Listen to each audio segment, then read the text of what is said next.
Hello everyone, welcome back to week 4 of the ECE 9013 course.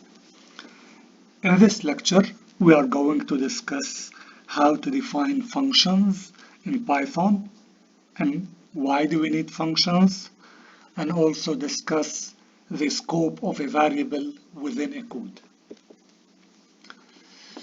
So last week we discussed the difference between while loops and for loops and when to use each one of them. We also presented the guess and check and approximation methods and presented the bisection method to speed up programs.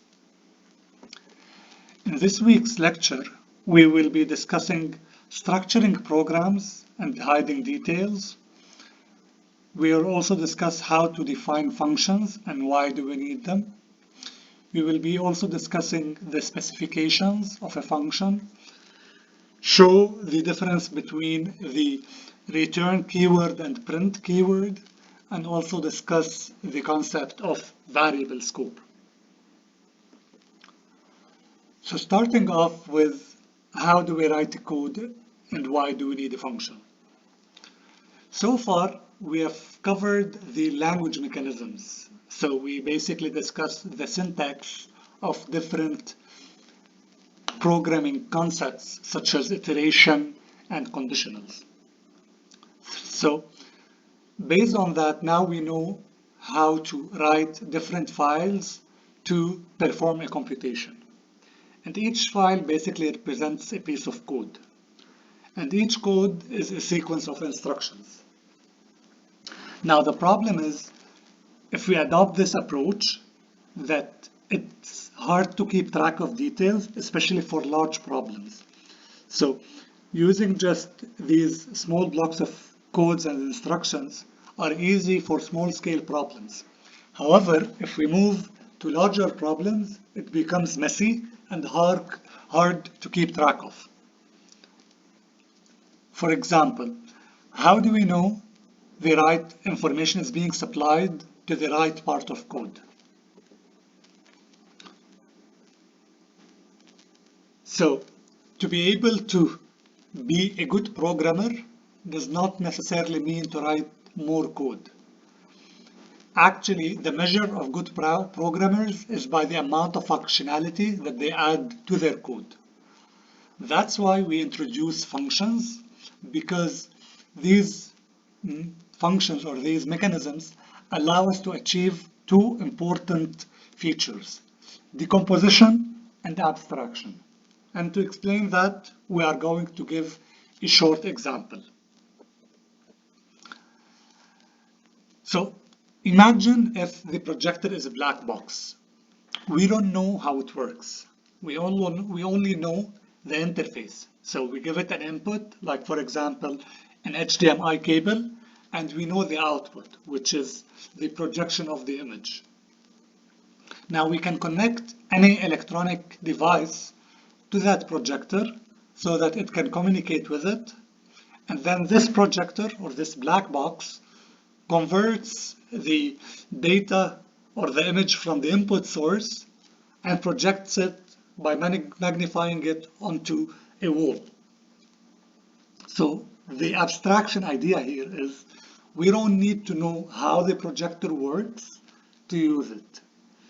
So in some cases, we don't really need to know how the function works. What we care about is what input do we give it and what is the expected output. The second concept, which is the decomposition. So in this case, imagine that we are projecting a large image for the Olympics decomposed into separate tasks for separate projectors. So imagine that we have multiple projectors and each projector is trying to magnify one part of an image. So each projector takes a particular input and produces a separate output. So all these projectors work together to produce a larger image. So in this case, different devices work together to achieve an end goal. Similarly, we can apply or have different functions that use the same input but give different output. So it's very important to apply these concepts to programming. So in the case of decomposition, or in the projected example, the way we translate it into programming is that we divide the code into modules. Each module is self-contained, and it allows us to break up code, make the code reusable. It helps us keep the code organized and coherent. So in this lecture, we will achieve decomposition with functions, and at a later stage in the course, we will achieve it with classes. The second concept, which is abstraction, as we mentioned in the projected example, that instructions for how to use the projector are sufficient. We don't need to know how to build one. So in the case of programming, we can think of the code or the piece of code as a black box. We cannot always see the details, and we do not need or want to see all the details.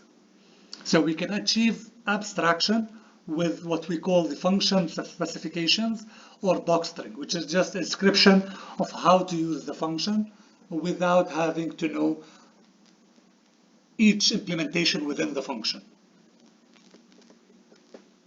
Thank you.